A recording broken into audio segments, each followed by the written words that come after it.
தரிசனமாலய தரிசனம்.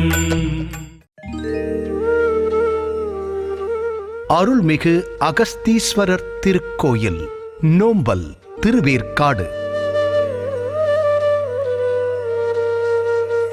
திருவேற்காடு அருகே அமைந்துள்ள நோம்பலில் அருள்மிகு அகஸ்தீஸ்வரர் திருக்கோயில் ஸ்ரீ அக்னி லிங்கம் அமைந்துள்ளது.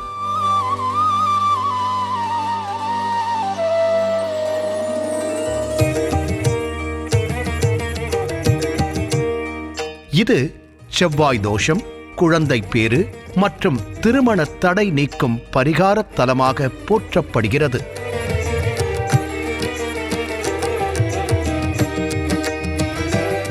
அக்னி திசையில் அமைந்துள்ளதால் மூலவர் அக்னி லிங்கம் என்று அழைக்கப்படுகிறார். அருள் தூவிடும் மண்ணாமலை, இருள் போக்கிடும் ஆராதனை. செவ்வாய் கிரகத்திற்குரிய, அதாவது அங்காரக ஸ்தலமாக இருப்பதால் திருமண தடை உள்ளவர்கள் இங்குள்ள செவ்வாய் பகவானை வழிபடுவது வழக்கம்.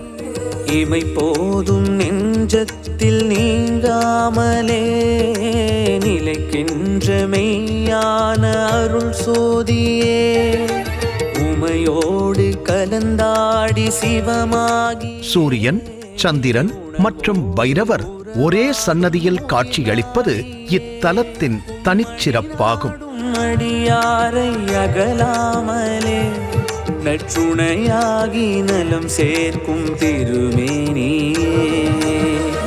இக்கோயில் திருநாவுக்கரசு சுவாமிகள் பாடிய தேவார வைப்புத் தலங்களில் ஒன்றாக கருதப்படுகிறது.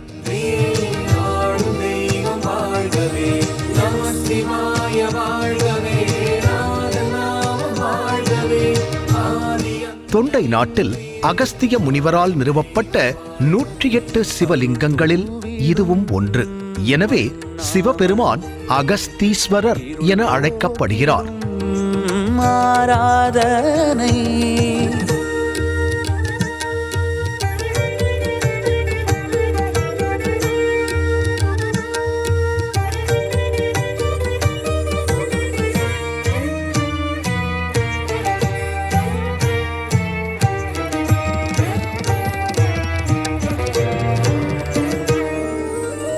கருக்கொண்டு உருக்கொண்டு வரும் வாழ்விலே திருக்கண்டு தினம் தொண்டு. பார்வதி சிவபெருமானின் தேவலோக திருமணத்தின் போது தேவர்கள், முனிவர்கள், மகரிஷிகள் அனைவரும் கைலாச மலையில் கூடினர்.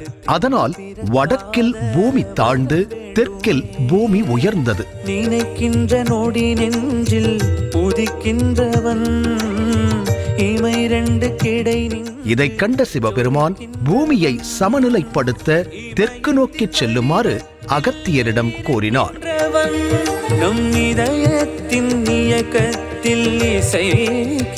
பொதிகை மலைக்கு செல்லும் வழியில் அகத்தியர் பல்வேறு இடங்களில் சிவலிங்கங்களை நிறுவி வழிபட்டார். திருவேற்காட்டில் ஒரு சிவலிங்கத்தை நிறுவிய பிறகு பார்வதியின் கல்யாண கோலத்துடன் சிவபெருமானின் தரிசனம் வேண்டி அகத்தியர் சிவபெருமானிடம் வேண்டினார். உடனடியாக சிவபெருமான் கல்யாண கோலத்தில் அகத்தியருக்கு காட்சியளித்தார்.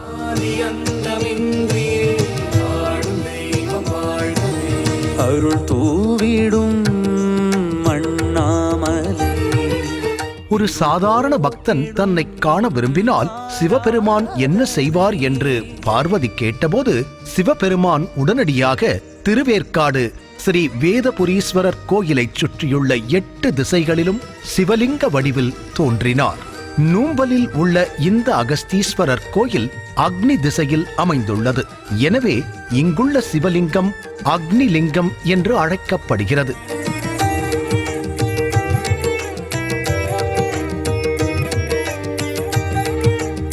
எட்டு சிவலிங்கங்கள்: இந்திரலிங்கம் வல்லிக்கொல்லமேட்டில், அக்னிலிங்கம் நூம்பலில், யமலிங்கம் செந்நீர் குப்பத்தில், நிருதிலிங்கம் பரிவாக்கத்தில், வருணலிங்கம் மேட்டுப்பாளையத்தில், வாயுலிங்கம் பருத்திப்பட்டில், குபேரலிங்கம் சுந்தர சோழபுரத்தில், ஈசான்ய லிங்கம் சின்ன கொளடியில், வயல்களுக்கு நடுவில் தேவார வைப்புத் தலமாகும். நந்திகேச்சுரம், மகாலேச்சுரம், நாகேச்சுரம், கொடீச்சுரம், கொண்டீச்சுரம், குக்குடேச்சுரம், அக்கீச்சுரம், அடகேச்சுரம், அயனீச்சுரம், அத்தீச்சுரம், சித்தீச்சுரம், ராமேச்சுரம் ஆகிய பாடல்களுடன் அகத்தீச்சுரத்தின் சிவனை போற்றி பாடியுள்ளார் திருநாவுக்கரசர் சுவாமிகள்.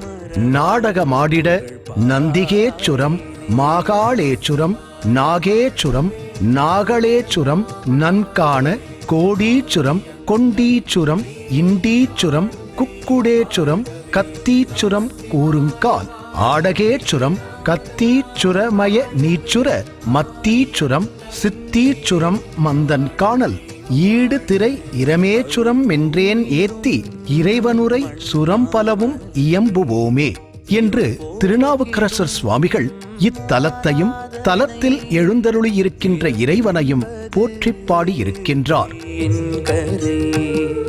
அதை மாற்றிடும் ஈசன் பூனை இமை போதும் நெஞ்சத்தில் நீங்காமலே நிலைக்கின்ற மெய்யான அருள் சோதியே.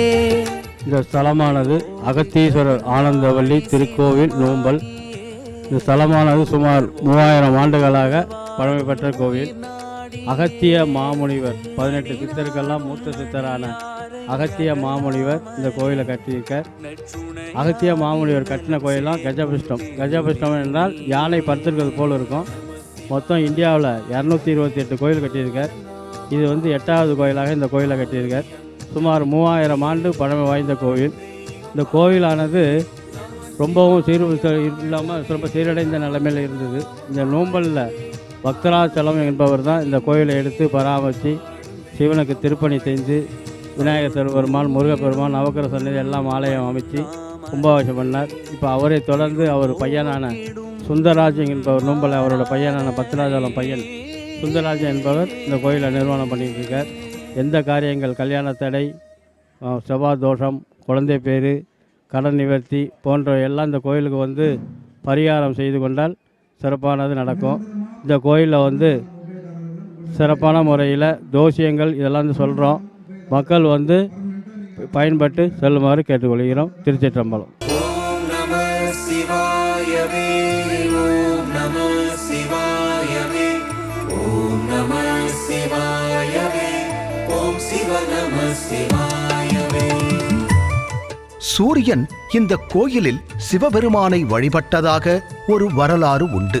இந்த புராண கதைக்குச் சான்றாக ஒவ்வொரு வருடமும் மகா சிவராத்திரிக்கு அடுத்த நாள் மூலவர் மீது சூரிய கதிர்கள் விழுகின்றன. கைலை மலையில் காண்கிற சிவமே, காசியில் ஆளுமை செய்திடும் சிவமே, கங்கை சடைதனில் சூடிய சிவமே, கண்களுக்குள் நின்றாடிடும் சிவமே, அருணையில் கருணை ஜோதியின் சிவமே, மலையே வடிவாய் வணங்கிடும் சிவமே, பௌர்ணமி கிரிவல பாதையின் சிவமே, அடியவர் உள்ளம் வாழ்ந்திடும் சிவமே.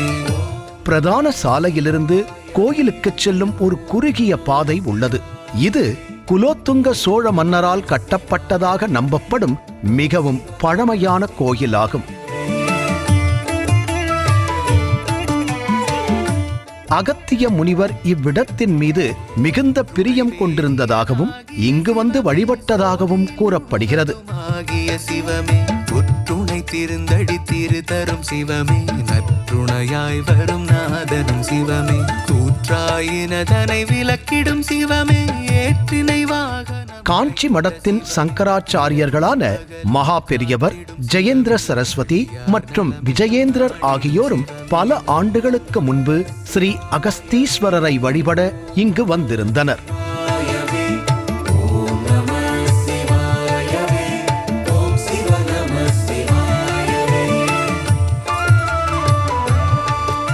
இங்கு நைவேத்திய பீடம் அல்லது பலிபீடம் உள்ளது. அதற்கு அருகில் மூலஸ்தானத்தை நோக்கியவாறு ஒரு சிறிய 4 தூண் பிரகாரத்தின் கீழ் நந்தி வாகனம் காணப்படுகிறது. அதற்கு அப்பால் 4 தூண்களைக் கொண்ட மகா மண்டபம் உள்ளது. அதன் மேல் சிவன், பார்வதி, கணபதி, முருகன், நந்தி பகவான் போன்றோரின் சிலைகள் உள்ளன. இந்த மகா மண்டபம் கருவறைக்கு இட்டுச் செல்கிறது. நம சிவாயவே, ஓம் நம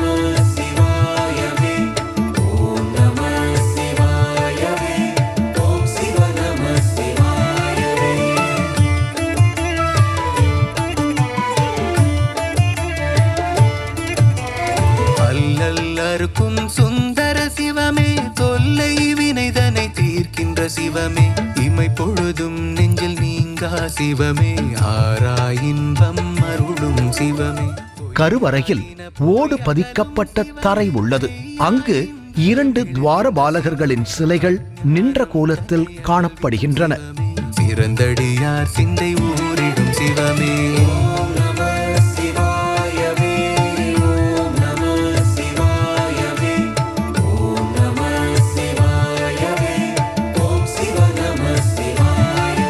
கருவறைக்குள் சிவபெருமானின் அவதாரமான ஸ்ரீ அகஸ்தீஸ்வரர் சிவலிங்க வடிவில் காட்சியளிக்கிறார்.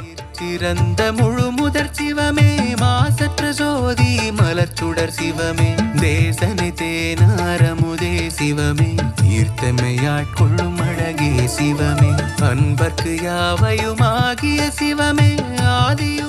மூலவருக்கு மேலே ஒரு அழகான ருத்ராட்ச பந்தல் உள்ளது. அதன் ஒரு புறத்தில் ஸ்ரீ நடராஜர் சிலையும் காணப்படுகிறது.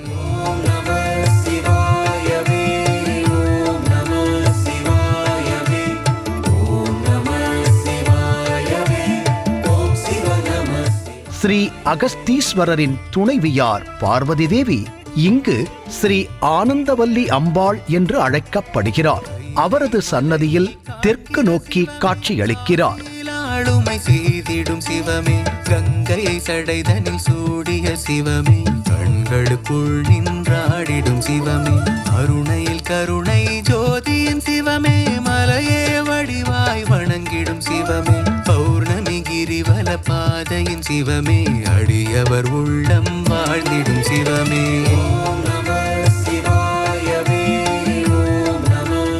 ஸ்ரீ ஆனந்தவல்லி அம்பாள் சன்னதியில் சிவன் மற்றும் பார்வதியின் உற்சவமூர்த்தி சிலையும் அகத்திய முனிவரின் மற்றொரு சிலையும் பாதுகாக்கப்படுகின்றன.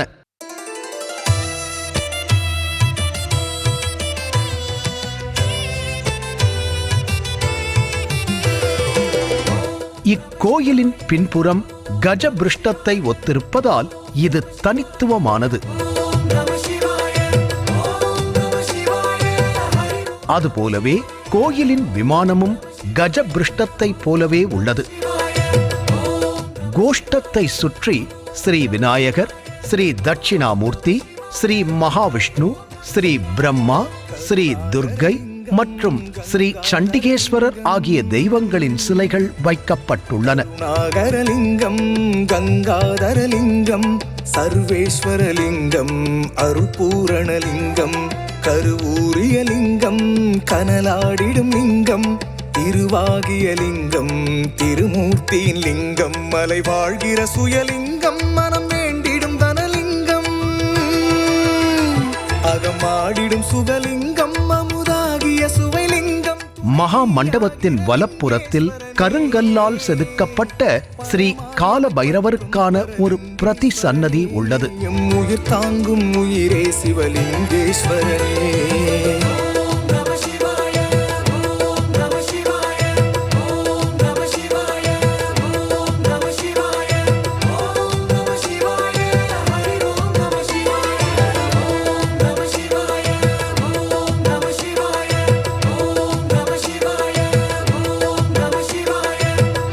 ஸ்ரீ மாம்பழ விநாயகர் மற்றும் ஸ்ரீ வள்ளி தேவசேனா சமேத ஸ்ரீ சுப்பிரமணியர் ஆகியோருக்கென பிரத்யேக பிரதி சன்னதிகள் உள்ளன. பூரணலிங்கம்,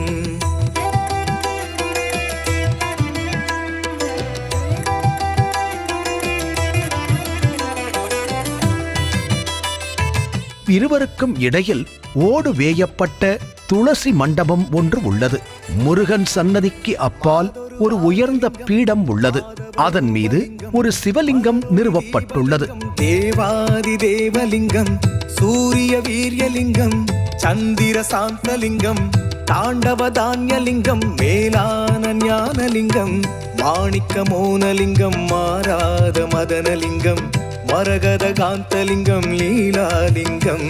காலவ சித்தர் இதே இடத்தில்தான் சமாதி அடைந்தார் என்று நம்பப்படுகிறது. நித்திய காருண்யலிங்கம்.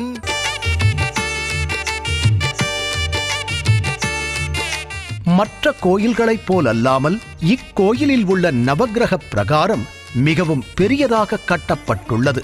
நவக்கிரகங்களின் மையத்தில் தனது வழக்கமான குதிரை ரதத்தில் சூரிய பகவான் முதன்மை நிலையில் வீற்றிருக்கிறார்.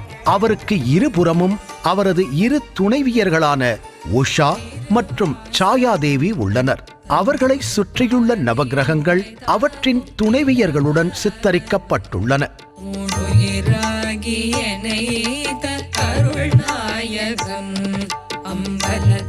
கோயிலின் பின்புறத்தில் ஒரு கோசாலை உள்ளது. கோயிலின் ஒரு பக்கத்தில் ஒரு பெரிய கோயில் சமையலறை உள்ளது. மேலும் பண்டிகை நாட்களில் இங்கு வரும் அனைத்து பக்தர்களுக்கும் இலவச அன்னதானம் வழங்கப்படுகிறது.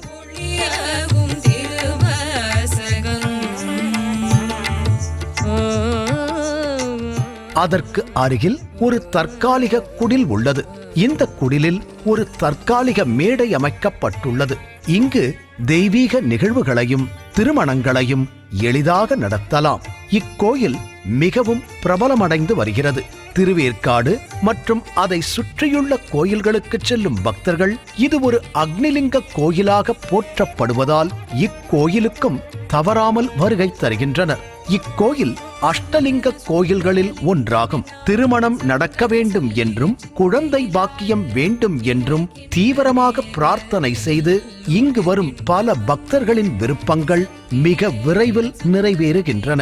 இக்கோயிலில் தினம்தோறும் நடைபெறும் வழக்கமான பூஜைகளை தவிர மகா சிவராத்திரி, ஆருத்ரா தரிசனம், சங்கடஹர சதுர்த்தி, கிருத்திகை, பௌர்ணமி, அமாவாசை, தேய்பிறை அஷ்டமி, சஷ்டி, கோபூஜை, பிரதோஷம் போன்ற நாட்களில் விசேஷ பூஜைகள் மிகச் சிறப்பாக நடைபெறுகின்றன. இந்த நேரங்களில் ருத்ர பாராயணம், ருத்ர ஹோமம், ருத்ர அபிஷேகம், திருவாசகம் பாராயணம் முதலிய நிகழ்வுகளும் நடத்தப்படுகின்றன. செவ்வாய் தோஷம், திருமணத் தடைகள், குழந்தை வரம், கடன் சுமையிலிருந்து நிவாரணம், வியாபார வளர்ச்சி, ராகு, கேது மற்றும் நாகதோஷம் ஆகியவற்றிலிருந்து நிவாரணம் பெற பரிகார பூஜைகளும் இங்கு நடத்தப்படுகின்றன. அது மட்டுமல்லாது உக்ரரத சாந்தி, சஷ்டியப்த பூர்த்தி, பீமரத சாந்தி, விஜயரத சாந்தி, சதாபிஷேகம் மற்றும் கனகாபிஷேகம் ஆகியவையும் மிகச் சிறப்பாக இங்கு நடத்தப்படுகின்றன.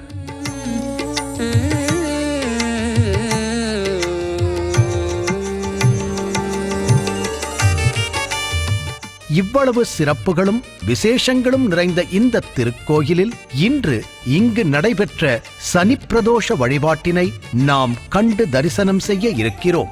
சனிக்கிழமைகளில் வரும் பிரதோஷம் சனி மகா பிரதோஷம் என்று அழைக்கப்படுகிறது. இது மற்ற பிரதோஷங்களை விட பன்மடங்கு அதிக பலன்களை தரக்கூடியது. சிவபெருமானின் அருளோடு சனி பகவானின் அருளையும் ஒரு சேர பெற்று 7.5 சனி, அஷ்டமச் சனியின் தாக்கத்தை குறைக்கவும் முற்பிறவி பாவங்களை போக்கவும் இந்த வழிபாடு மிகவும் சிறந்தது.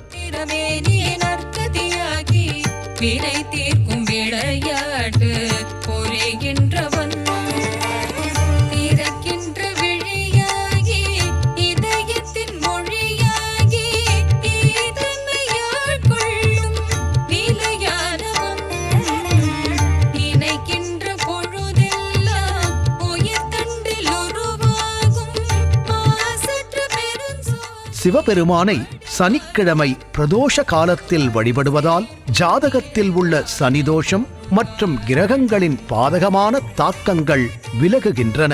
சனி பகவான் நீதிபதி ஆவார். பிரதோஷ காலத்தில் ஈசனை வணங்கி நந்தீஸ்வரருக்கு அபிஷேகம் செய்வதால் அறியாமல் செய்த பாவங்கள் மற்றும் கர்ம வினைகள் நீங்கும். சாதாரண தினங்களில் வரும் பிரதோஷத்தை விட சனி பிரதோஷத்தன்று மேற்கொள்ளப்படும் விரதம் மற்றும் வழிபாடு 1000 மடங்கு புண்ணியத்தை தரும்.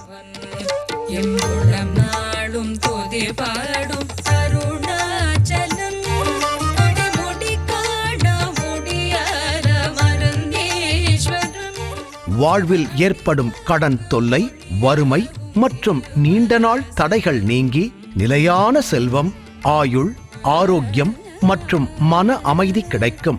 பிரதோஷ காலத்தில் மாலை 4:30 மணி முதல் 6 மணி வரை சிவாலயங்களுக்குச் சென்று சிவபெருமானையும் நந்தி தேவரையும் வழிபடுவது வழக்கம்.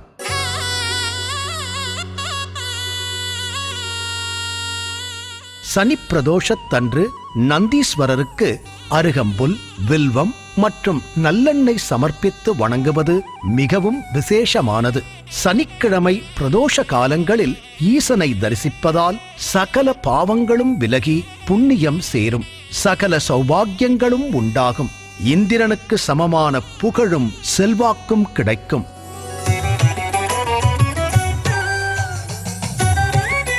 அன்று செய்யப்படும் எந்த தானமும் அளவற்ற பலனை கொடுக்கும், பிறப்பே இல்லாத முக்தியை கொடுக்கும் என்றெல்லாம் புராணங்கள் தெரிவிக்கின்றன.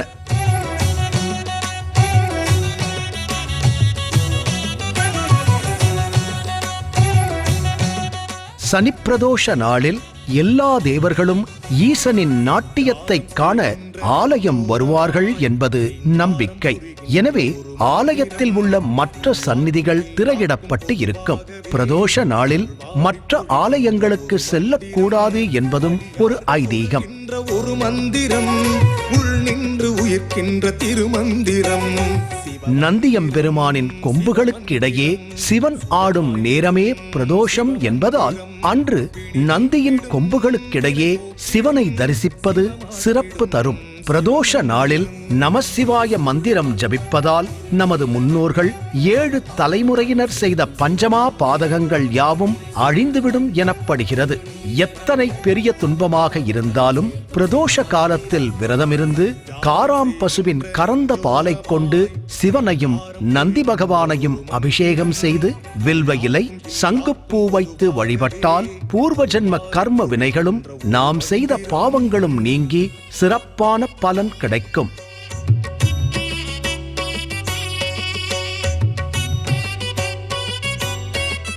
அமைவிடம் நூம்பல், சென்னை 6,77,000. சென்னை பெங்களூரு தேசிய நெடுஞ்சாலையிலிருந்து சுமார் 1 கிலோமீட்டர் தொலைவில் திருவேற்காடு மற்றும் ஐயப்பன் தாங்கல் இடையே இப்பகுதி அமைந்துள்ளது. திருவேற்காடு, ஐயப்பன் தாங்கல், பூந்தமல்லி மற்றும் சென்னையின் பிற இடங்களிலிருந்தும் இந்த பகுதிக்கு பேருந்து வசதி உள்ளது. பூவெண்மதி சூடி துயர் போக்கும் தலைவன், மேலான பொருளாகி கனலாடும் காந்தன். கோயில் திறந்திருக்கும் நேரம் தினமும் காலை 6 மணி முதல் நண்பகல் 12 மணி வரையிலும், மாலை 4 மணி முதல் இரவு 8:30 மணி வரையிலும் தரிசிக்கலாம். இன்று ஆலய தரிசனம் நிகழ்ச்சியில் திருவேற்காடு நூம்பலில் எழுந்தருளி இருக்கின்ற அருள்மிகு ஸ்ரீ ஆனந்தவல்லி அம்பாள் சமேத அகத்தீஸ்வரரை தரிசனம் செய்தோம். இந்த திருக்கோயிலில் எழுந்தருளி இருக்கின்ற பிற சன்னதிகளையும் மிகச் சிறப்பாக தன்னுடைய துணைவியாரோடு அமைந்திருக்கின்ற நவக்கிரகங்களையும் தரிசனம் செய்தோம். கூடுதல் மகிழ்ச்சியாக அரிய பிரதோஷமாக போற்றப்படுகின்ற சனி பிரதோஷ அபிஷேகத்தினை கண்டு தரிசனம் செய்தோம். அகஸ்தீஸ்வரர் அருள் முழுவதுமாக நமக்கு கிடைத்து வாழ்க்கையில் என்றும் மகிழ்ச்சி நிலைக்க அவர் துணை நிற்க வேண்டும். மீண்டும் ஆலய தரிசனம் நிகழ்ச்சியில் மற்றொரு திருக்கோயிலோடு சந்திப்போம். ஓம் நம சிவாய. ஓம் நம சிவாய. ஓம் நம சிவாய.